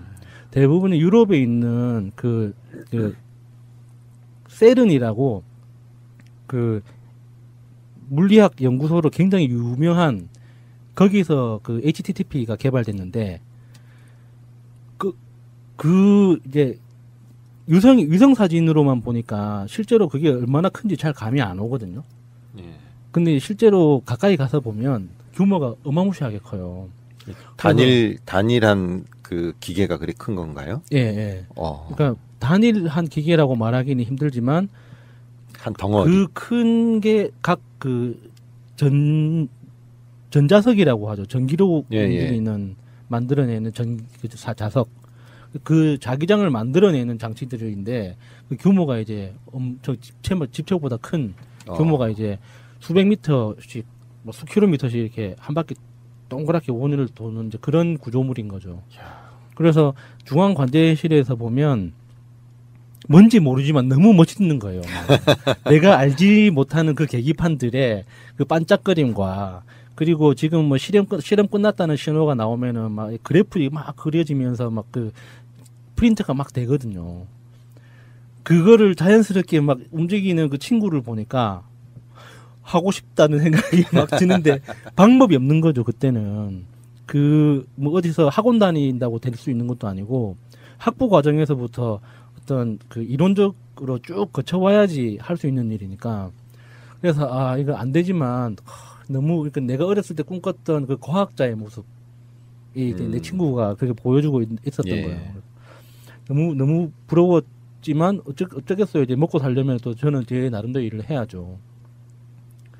그런데 제가 그 최근에 봤던 직업들 하고 싶었던 직업은 아니지만 하고 싶은 직업 중에 하나가 등대지기. 등대지기가 굉장히 전문직이더라고요. 아니 근데 산속에서 혼자 자는 건 싫은데 망망대해에서 혼자 자는 건 괜찮습니까? 그러니까 그거에 대해서 굉장히 날카로운 질문을 하셨는데 막상 그렇게 물어보시니까 할 말이 없네요. 그게 가능할 수도 있는 게요. 저는 외가가 거제도 장승포에서 어릴 때 바다에서 많이 자랐거든요. 바다에서 놀기도 하고. 그래서 지금도 마찬가지로 바다에 있고 이제 물이 있는 곳에 근처에 있으면은 좀 안정이 돼요. 근데 이제 산에 들어가면은 굉장히 공포에 떨어요. 저 산속 생활할 때 처음에 집 밖에도 못 나가고 그랬어요. 집인데도 겁나가지고요. 예. 그러니까 이 말씀 듣고 나니까 가능합니다. 제가 처음 군대에 갔을 때 보였던 이상 증세가 생각나네요. 저는 바닷가에서 태어나서 예. 섬에서 태어나가지고 외갓집도 바닷가거든요. 섬이에요. 외갓집도 섬이고 친가도 전라도의 해변 마을이에요. 아. 그래서 항상 평생을 바다를 보고 살았거든요. 예. 근데 군대 갔을 때 제가 굉장히 포악하게 굴었어요. 포악하게요? 네, 진짜 좀 지금 생각해보면 좀 정말 좀 정신적으로 정상이 아니었다 싶을 정도로 포악하게 굴었어요. 그래서 나중에 생각해보니까 아 이게 바다를 못 보는 진돗개의 그런 현상인가? 라는 그 생각을 했었어요. 그 진돗개를 육지에 데리고 가면은 애들이 그 총명함이 사라지거든요. 아, 그 섬에서 키우던 애를 데려가면요. 그래서 그런 나 스스로를 개 비유한다는 게 기분도 좀 묘하긴 했지만 군대에서는 그런 거는 굉장히 괜찮은 생각이에요. 그러니까 자기를 사람이라고 생각하면 굉장히 힘들거든요. 대한민국 군대에서 그렇잖아요. 맞아요. 그렇게. 내가 사람이다라고 생각하기는 순간 그 고통이 시작이에요. 그래서 나는 개야라고 생각하면 굉장히 뭔가 자유로워지고 편해져요. 그래서 그때 바닷가에 진돗개를 산에 데려다 놓으면 이런 증상이 생기나라는 생각을 해봤어요. 이렇게 애가 포악해지는 건가? 라는 생각을 해봤었거든요. 그래서 제가 산에는 약할 수도 있겠네요. 예, 그거는 가능합니다. 제가 경험한 바기 때문에. 그래서 등대지기는 오히려 예. 무리 없이 생각하셨을 수도 있겠네요. 쉬울 수 있겠는데요. 근데 등대지기가 생각하는 것처럼 그렇게 무료하고 심심하고 그런 직업이 아니에요. 전문직이란 말이죠. 스마트폰만 있으면 무료하지 않죠. 해야 될 일이 있어요. 보통 우리가 등대라면 하루 종일 멍 때리고 있다가 밤 되면 불 켜고 뺑글뺑글 돌아가는 전등만 멍 때리고 지키고 있다가 해 뜨면 퇴근하고 이런 직업이 아니라고요. 정확하게는 항로 표지 관리원이에요. 등대지기의 공식 명칭. 예. 등대가 항로 표지군요. 네, 항로 표지 관리원. 그것도 국토해양부 소속 공무원이에요. 예. 그렇죠. 공무원이겠죠. 되려면 목기사, 무선 설비 기사, 항로 표지 기사 3년 이상 경력이 필요합니다. 전문직이네요. 완전 전문직이네요. 네. 그러니까 하는 일이 통신을 주로 하는 거죠. 그렇겠네요. 보통 배 근처를 지나는 배들이 나 지금 지나가고 있다. 그러면은 잘 지나가라. 지나가는 거 확인했다. 뭐 이런 것들을 계속 주고받는 일을 하기 때문에 멍 때리고 있는 건 아니죠. 그러네요. 계속 관리를 해야 되는 거군요. 뭔가 노래 때문에 굉장히 미화된 면이 있어요. 저 등대를 지키는 사람의 거룩하고 아름다운 사랑의 마음. 근데 이게 아쉬운 건 연봉이 좀 약하더라고요. 아 그래요? 예. 셀 것 같은데. 그러니까 저도 연봉이 되게 셀 거라고 생각했는데 연봉이 제가 마지막으로 찾아봤을 때가 2,900에서 3,000만 원 정도? 근데 생각해 보면 보통 도시 근로자로 봤을 때 연봉 4,500에서 5,000만 원 정도 효과는 있을 것 같아요. 먹고 쓰는 게 없으니까. 예. 그러니까 자고 쓰는 게 없네. 예. 먹고 자고 생활비에 대해서는 사실 이렇게 다 보조금으로 나오는 거니까 들어가는 돈이 없죠. 근데 이게 한 달 30일을 기준으로 해서 22일을 연속으로 일하고 8일을 연속으로 쉬는 형태로 돌아간대요. 와, 22일 연속 어려울 것 같은데요. 그러니까 22일 연속으로 한다는 게 혼자서 24시간은 다 하는 게 아니라 3교대로 3교대로 돌아가면서 22일 일하고 8일 동안 연속으로 쉬고 이렇게 한다고. 그래서 이렇게 뭔가 좀 고요하고 저는 이런 구체적인 정보를 몰랐을 때는 책 읽는 게 이제 저는 평생 소원 중에 하나거든요. 이렇게 평생 책 보면서 사는 게. 근데 왠지 돈도 받고 돈도 벌고 책도 볼 수 있을 것 같은 딱 느낌이 들잖아요. 등대지기 하면. 그래서 구체적으로 알아보기 시작했던 거죠. 예. 이렇게 큰 욕심 없이 조용하게 책 보고 쓰고 싶은 글 쓰고 이렇게 할 수 있는 가장 좋은 돈벌이가 아닐까 싶어 찾아봤는데 역시 세상 녹록지 않더라. 그렇게 만만한 직업이 세상에 별로 없어요. 그래서 이 등대지기는 일단 보류하는 걸로 보류. 보류하는 걸로 하고 제가 이 팟캐스트의 이 그 새날에 본격적으로 같이 하기 전에 직전까지 다녔던 학원이 영상 편집을 했었어요. 이 영상 내가 영화를 좀 영화 매니아일 정도로 매니아들한테는 좀 죄송하지만 좀 매니아급으로 좀 많이 보거든요. 그래서 영상을 촬영하고 직접 기획하고 촬영하는 거는 이제 노동력이 어마무시하게 들어가요. 그렇죠. 그래서 내가 좋아하는 걸 어떻게 다시 재가공할 수 있는 건 영상 편집밖에 없잖아요. 그래서 영상 편집을 하자. 그래서 한 3개월 코스에 이제 굉장히 한 달에 막 80만 원씩 하는 그런 학원에 등록해서 3개월간 배웠는데 배우면서 또 저의 어떤 그 재능을 하나 발견했죠. 뭐예요? 재능이 없음. 재능 없음을 발견하셨나요? 네. 재능 없음을 발견한 게 뭐냐면 음악을 듣는 귀가 없는 거예요.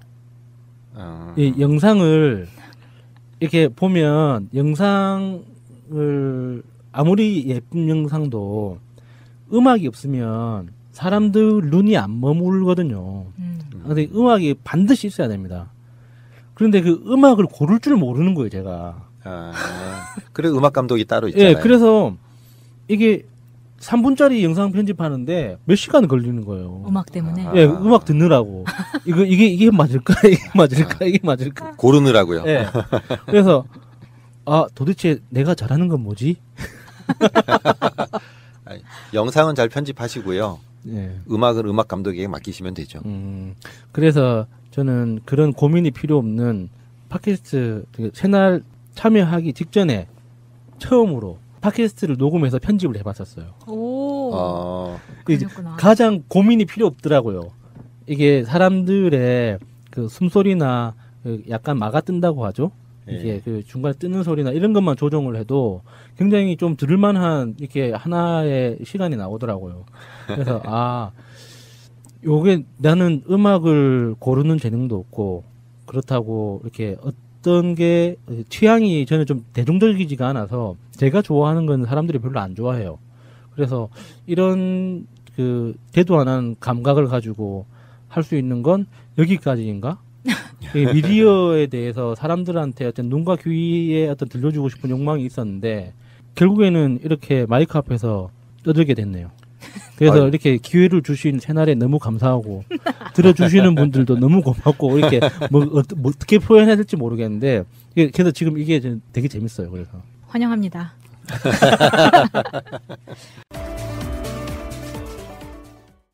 이게 길 잃은 강아지가 혼자 있다고 해서 덥석 데려가도 똑같은 죄에 해당한다고 하네요. 그래서 제가 며칠 전에 길냥이를 하도 불쌍하길래 저를 쫄래쫄래 따라오고 그러길래 데리고 가서 밥을 먹이고 한숨 재우고 문 열어놨더니 나가더라고 해서 그냥 보내줬어요.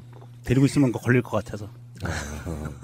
예전 마인드는 뭐 돈 주면은 뭐 내가 가져가는 거지 했고요.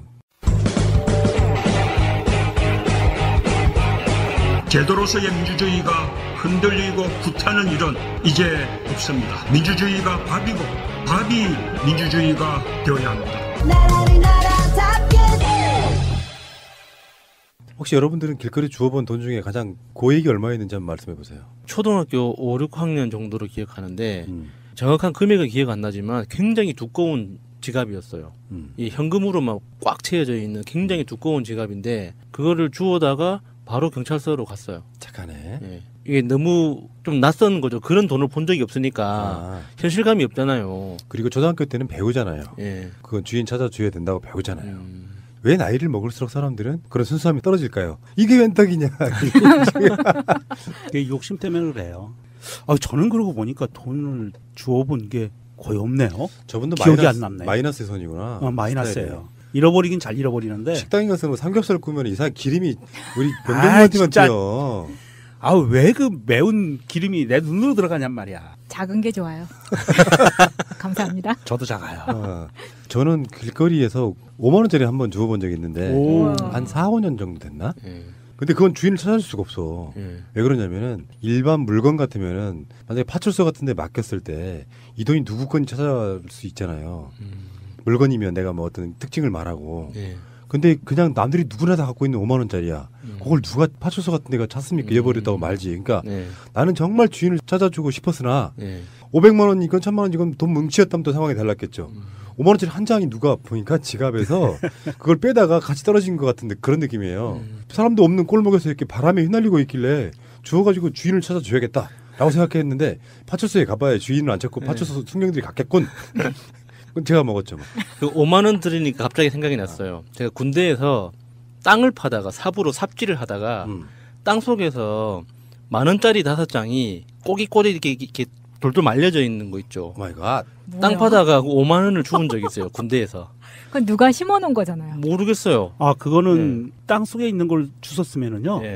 그거는 야수님 거가 된 게 맞아요. 그거는 합법적이에요. 그래서 그 자리에서 시원하게 먹었습니다. 네, 그리고 푸나님이 얘기하신 그 5만 원 주 쓰신 거는 앞에 몇 년 전이라고 한 건 삭제하세요. 편집에서. 왜요? 공소시효가 있어? 예. 문득 부산이라고 생각난 게 하나 있는데 부산 해운대 수욕장에 여름이 지나고 나면요 금속 탐지기 갖고 귀걸이 목걸이 잃어버린 사람들 거 찾는 사람들이 있어요 직업으로. 그 큰 돈 된다고 하더라고요. 근데 그게 불법이었다고 나는 알고 있어요. 그러니까 그 사람이 자기는 불법이라고 생각 안 하고 금속 탐지기를 사가지고 삐삐삐삐 거리는 곳마다 뒤져보면 뭐 조그만 귀걸이 이런 것들이 다 나왔는데 동전도 나오고 나중에 그게 길거리에서 돈 준 거랑 똑같은 거예요. 네 맞아요. 그래서 탐지기로 해변가를 훑으시는 분들은요 다 훑은 거를 그거를 욕심을 버리시고 마대자루에다 다 담으세요. 섞어서. 그리고 그 경찰서에 가서 신고를 하세요. 이거 주웠다고 해변에서. 주인을 못 찾습니다. 절대 못 찾아요. 마대자루에다 한참 섞어버리면. 그러면 한 3개월인가 있다가 다 내 거가 돼요. 합법적으로. 위중한 한반도 안보 상황을 타개하고 평화를 회복하기 위하여 초당적인 대처가 필요하다는 데 인식을 같이 하며 다음의 사항을 위해 함께 노력하기로 하였습니다. 첫째, 평화와 안보를 위협하는 북한의 핵 미사일 도발을 강력히 규탄한다. 북한은 도발을 즉각 중단하고 평화와 비핵화의 길로 나올 것을 촉구한다. 둘째, 유엔의 대북 제재 결의를 철저히 이행하며 한미 동맹을 강화하고 확장 억제의 실행력 제고를 포함한 대북 억지력 강화를 위해 노력한다. 셋째, 한반도에서 전쟁은 결코 용납될 수 없다. 북한 핵 문제를 포함한 안보 현안을 평화적으로 해결한다는 원칙을 재확인한다. 넷째, 한반도 긴장 완화를 위한 국회의 초당적 역할이 중요하며 정부는 이를 적극 지원한다. 마지막 다섯째, 여야정 국정상설협의체를 조속히 구성해야 한다는 데 뜻을 같이 한다. 이상입니다. 방송 중간에 좋아요를 눌러주시면 새날팀들에게 큰 힘이 됩니다. 미리 감사합니다. 세이나. 트위터가 진짜 언론입니다. 길거리에서 현찰 1,000만 원이 떨어져 있다면 여러분은 어떻게 하시겠습니까? 웬 떡이니? 경찰서에 갖다 줘야죠. 우리가 항상 감시받고 있다는 걸 잊어서는 안 됩니다. 요즘에는 CCTV를 통해 가지고 다 알아요. 그런 양심을 버리고 아직도 그런 사회적인 인식이 있는 것 같아요. 길거리 떨어진 물건은 내 거다. 아니다. 법적으로는 남이 잃어버린 물건을 가져가면 그것도 다 점유이탈물. 아, 점유이탈물. 네, 그렇게 돼 있고요. 우리가 그냥 흔히 얘기할 때는 유실물 습득죄라 그래요. 자기 가져갔다. 가져갔다. 유실물 습득죄라고 그러는데 이게 절도죄의 하나라고 하더라고요. 절도죄에 준하는 처벌을 받고요. 이게 정말 그 1,000만 원이 탐이 났으면 경찰서에 갖다 주고요. 3개월인가? 그치, 사례금. 그 기간 지나서 주인이 안 나오면 돌려줘요, 경찰이. 사례금도 주잖아요. 그리고 주인이 나타나면 30%까지인가 달라고 할 수 있는 권리가 있어요.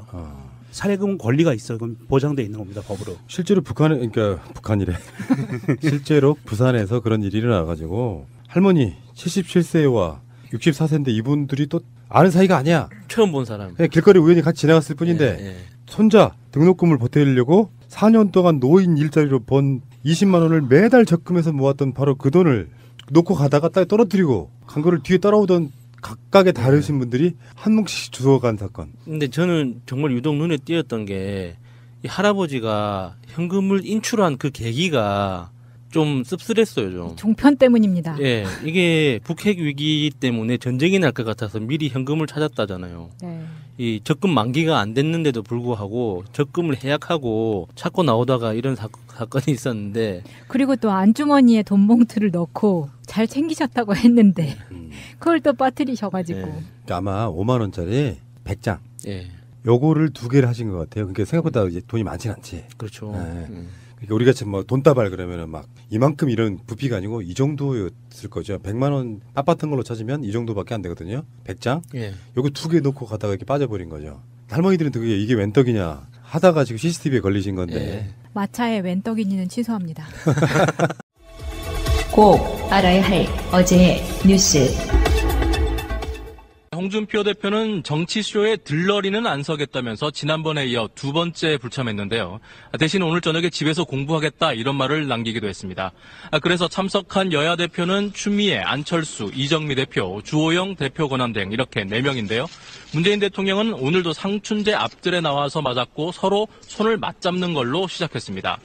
청와대 회동은 지난 5월과 7월에 이어서 3번째인데 만찬은 처음입니다. 이 안철수 대표의 일정을 고려해서 만찬으로 잡은 걸로 알려졌습니다. 지금 우리 안보 상황이 아주 엄중합니다. 우리가 주도할 수 없는 여건 속에서 주변 상황들 때문에 우리 평화가 위협받고 또 우리 국민들의 안전이 위협받지 않을까 걱정이 많습니다. 이렇게 안보가 엄중한 상황 속에서 적어도 안보 문제만큼은 여야 그리고 정부가 함께 힘을 모으는 그런 모습을 보여준다면 우리 국민들께도 큰 희망이 되고 또 우리 경제에도 큰 힘이 될 것입니다. 여야정 국정상설협의체를 좀 조속히 구성을 하고 그 틀 속에서 안보 문제를 좀 상시적으로 여야가 또 정부도 함께 협의해 나가는 그런 모습이 갖춰지면 좋겠다고 생각합니다. 한반도 평화는 반드시 지킨다 하는 굳건한 평화 수호 의지가 있다면 우리의 의사와 다른 결정을 어느 나라가 할 수가 있겠습니까? 그래서 어떤 경우에도 어떤 상황이 와도 평화만은 국민이 온 힘으로 지키겠다 하는 그런 분위기를 만들어내기 위해서라도 우리 정치권이 평화 수호 의지만큼은 하나된 목소리로 내주셔야 될 때인 것 같습니다. 지금 이 시점에서 전쟁의 위험을 낮출 수 있는 우리의 노력은 철저하게 한미 간 기존의 동맹을 공고히 하는데 맞춰져야 된다고 봅니다. 그러기 위해서는 우선 정부가 한미 동맹과 국제 공조에 대해서 단호하고 일관된 입장을 유지해야 합니다. 나약한 유화론도 무모한 강경론도 넘어서서 철저하게 현실적인 방도를 추구해야 합니다. 핵 균형을 이루어서 감히 핵을 못 쓰도록 만들어야 하고 그다음에 그것을 막을 만한 촘촘한 방어망들 소위 다층 미사일 방어 체제를 구축을 해서 우선 우리의 안전을 지키는 것이 제일 급선무다. 그다음에 대화라든지 이런 걸로 해결해야 하는 것이지. 특사 파견 문제에 관련해서는 사실 뭐 전쟁 위기도 불사하겠다라고 하는 이 레드라인을 지금 계속 넘나들고 있는데 이것을 그린라인으로 바꿔내기 위한 그런 전격적인 모멘텀을 한번 만들어보는 노력이 필요하다는 말씀을 드리고 오늘 당 대표 회동 결과를 공동 발표문의 형식으로 말씀드리겠습니다. 문재인 대통령과 추미애 더불어민주당 대표, 안철수 국민의당 대표, 주호영 바른정당 대표 권한대행, 이정미 정의당 대표는 K2 쓰겠죠? 예. K2 유효 사거리도 뭐 한 460m? 예, 맞습니다. 유효 사거리는 맞아서 바로 사망할 수 있는 게 유효 사거리인데 460m인데요. 우리가 알고 있기로 총알이 돌멩이 같은 데 맞고 튀잖아요. 그러면 총알이 그 모양 그대로 있는 게 아니고요. 맞는 순간 완전 찌그러집니다. 납작하게 찌그러져 버려요. 그리고 그 날아가던 운동 에너지가 완전히 급감이 되면서 튀거든요. 그게 그리고 튀었다는 것은 어찌됐든 직선거리로 보면 삼각형 형태를 띄웠다는 거예요. 꺾였다는 거거든요. 거리가 늘어나죠. 날아가는 거리가 늘어나고 운동 에너지가 줄어들고 모양이 납작하게 찌그러진 총알이 머리를 뚫고 들어가서 머리에 맞아서 죽었다. 이거 이상해요. 그러니까 요거는 이제 추정일 뿐이고 도비탄일 거라고 추정을 하는 거지. 근데 요 사격장 위치도 나는 이렇게 보거든요. 사격장은 그렇게 허술하게 만들어지지 않거든. 누군가가 사로에서 총을 아예 사격장 밖으로 쏠 생각으로 쏘지 않았다면 대부분의 사격장들은 마지막 타겟이 있는 것보다 훨씬 높여서 뒤에 벽 같은 게 있어요. 예, 산이죠. 보통 산으로 그렇게 만들어져 있는데 어떻게 그 총알이 날아가서 튕겨서 사람 맞췄다. 그러니까 거의 지금 불가능한 상황 같고요. 그러니까 유추해 보면 사실은 이게 도비탄보다는 물론 이제 부검 결과가 나오면 총탄이 회수되면 알겠지만 도비탄의 확률보다는요. 총을 쏘았는데 그 총알이 잘못 날아가서 맞은 경우일 확률이 제일 높아요, 사실은. 그렇죠. 직접. 예, 직접 맞힌 경우일 확률이 가장 높고요. 도비탄은 일단 1차적으로 딱딱한 물체에 부딪혀 찌그러진 상태에서 만약에 머리에 맞았다 그러면 머리에 맞는 순간 또 2차적으로 찌그러집니다, 총알이. 그렇게 돼서 모양 변형이 두 번 변형이 생긴 것이 나올 거고요. 직접 맞춘 거라 그러면 총알이 날아가서 한 번 찌그러진 그냥 단순히 납작하게 찌그러진 형태로 나올 거예요. 그 사고의 경위야 조사해보면 대충 나올 거예요. 군대 보낸 부모 입장에서는 하늘이 무너지는 사고 아닙니까? 그렇죠. 예, 말도 안 되는 사격장이라는 구조가 이게 안전을 최우선으로 설계를 하잖아요. 너무 허망한 거죠, 이게. 그러니까 이게 다시 또 이야기가 이해가 안 되는 게 사격장은 뒤를 산을 배경으로 한다고 해도 그렇죠. 타겟이 아닌 허공에 쏘는 것까지도 방지하기 위해서 온갖 장치를 만들어 놓고 그 뒤에는 출입을 아예 못하게 봉쇄한다 그렇죠. 이런 방식으로 안전을 대비하거든요. 근데 어떻게 그렇게 죽을 수가 있지? 그러니까 제가 보기에는 이 부분이 석연치 않아요, 사실은. 그 피해자 사병의 부모님은 얼마나 이게 가슴이 찢어지겠습니까마는 사실 사격장은 통제된 공간이잖아요. 굉장히 통제된 공간이거든요. 그러니까 사격장 주위로 사람들이 돌아다닐 수가 없어요. 통제를 하기 때문에. 그런 상태인데도 불구하고 작업 후에 사병이 사격장 근처로 지나갔다는 것 자체가 말이 안 되고요. 그러니까 이거는 부대 내에서 이거는 사격장 관리를 잘못했다는 얘기예요. 그거는 이제 일반적인 생각이고 어떤 분이 댓글에 그런 얘기 쓰셨더라고. 김은중이가 생각나는 건 뭐지? 그러니까 지금까지 군이 국민들한테 워낙에 신뢰를 안 줘가지고 마치 사고로 사람들이 죽은 것처럼 위장하는 경우가 많잖아요.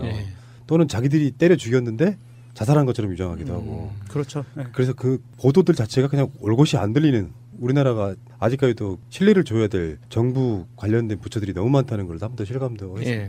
아이고. 어쨌든 도비탄이라는 거 발표한 거는 좀 생뚱맞았어요. 그냥 추정일 뿐이에요. 어떤 사람이 미친 척하고 사격하는데 사격장 너머로 사람 지나가는 곳에 한번 쏴보고 싶다 이렇게 고의적으로 쏘지 않는 이상 사실 그건 불가능하다고. 그러니까 도비탄이라는 개념을 사실 저는 개그 프로에서나 봤지. 우리 그 개그 프로에서 뭐 총을 땡땡땡 튀어가지고 뭐 맞고 쓰러지고 하는 그런 우스개의 소재로는 봤지만 현실 세계에서 실제로 그렇게 많은 근들이 어디 바닷가인가에 있겠죠. 아, 돈 버는 것도 일종의 그것도 틈새 시장이에요. 사업이에요. 합법적으로 하세요. 파출소 끼고 협찬. 그리고 파출소에 가지고 가면은요. 내가 1,000원을 줬었잖아요. 길에서. 파출소에 가져가면 파출소가에서 신고자 인적사항하고 돈하고 사진 찍고 해가지고 증거물을 담아가지고 딱 보관합니다. 그거는 그게 없어지면 횡령이 돼버려요. 업무상 횡령. 그래서 큰일 나요. 경찰들이. 1,000원짜리 한 장도 다 보관했다가 연락 줍니다. 나중에. 아이고 참 그거 참 그러시. 뭐 5만 원짜리 주웠는데 파출소에 갖다 주는 것도 좀 경찰이 사실 귀찮아해. 어떻게 보면. 이제 이명박근혜 시절에는 그냥 그럴 수 있는데 이제 정부가 바뀌었으니까 우리 바른 생활로 살아야죠. 그래도 이분이 잃어버리시고 한 2주 만에 다 찾으신 거잖아요. 어떻게 해서든지 피해금을 모두 회수 조치했다고 했으니까 2주 동안 얼마나 가슴을 졸이면서 기다리셨겠어요. 이게 다 자유한국당 때문이잖아 지금. 그렇지. 김정은 때문이라고 하실 수도 있겠지만 긴장을 막 조성해가지고 사람들로 하여금. 근데 은행에 돈을 찾아서 그걸 뭐 하려고 그러셨을까? 냉장고에 넣어도 주려고 했겠죠. 그 전쟁 나면 은행이 망해서 우리가 돈을 못 받는 경우도 있나요? 은행이 보증하는 건 5천만 원까지 아니에요? 예금자 보호법에 의해서. 나 안전해. 아 싫다. 전쟁이 나면 돈의 가치가 폭락을 하죠. 그래서 그러니까 우리나라에서 전쟁이 나면 5천만 원까지는 보장을 해주지만 국가에서 그 5천만 원이 5천만 원이 아닌 거예요. 그래서 전쟁 나기 전에 위험하다 그러면 돈 있는 사람들은 그거를 갖고 달러나 금이나 이런 데 투자를 하죠. 야, 저분은 정말 모르는 게 없어. 대단하십니다. 근데 정말 가난해. 나 부자라니까요. 나 부자, 네. 마음은 부자예요. 알겠습니다. 잠시 후에 오겠습니다. 새가 날아든다는 여러분들의 하트를 먹고 삽니다. 잊지 않으셨죠? 에피소드 제목을 누르고 플레이가 되면 오른쪽 위에 하트를 꾹 눌러주세요.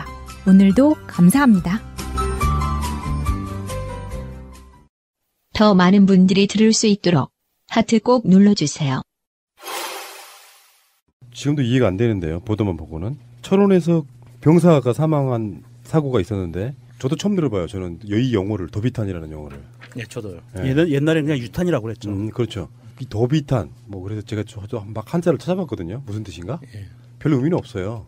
워낙 생소한 용어다 보니까 그게 휠 도자인지 뭐 뛸 도자인지 거기에 대한 분석도 좀 애매모호하던데 어쨌든 간에 쏜 총알이 어딘가를 맞고 튕겨져 나와서 사람을 맞췄다. 요거거든요. 근데 이걸로 사망을 했다. 근데 군대 갔다 온 상식으로는 사실 이게 이해가 안 간단 말이죠. 예. 사거리라는 게 있잖아요. 사거리. 예. 군대 가서 사격장에 사격을 할 때 0.4격 말고 정식 관역 표적을 놓고 하는 사격. 이 사격에는 뭐 100사로 뭐 200사로 막 이렇게 있잖아요. 예. 네. 근데 유효 사거리라는 게 있어. 모든 소총에는 예. 사격을 해도 대부분 다 소총일 거예요. 근데 소총이 아니라도 유효 사거리라는 게 있는데 그게 맞고 튕겨져 나가서 사람을 맞췄는데 정말 살짝만 건드려도 죽는 부위가 아니면 어떻게 그걸로 사람이 죽냐 이거예요. 그러니까 지금 상황을 정리를 해보면 이게 철원에 있는 6사단 청성부대인데요. 사격 훈련장에서 사격사로 총 쏘는 자리 사로에서 400m 떨어진 길을 가고 있던 작업 후에 복귀하고 있던 병사가 사격장에서 쏜 총알에 맞고 어디 돌 같은데 단단한데 맞고 튄 그 유탄이 날아가서 머리에 맞고 즉사를 했어요. 이상하죠. 직선 거리로 400m인데 K2 요즘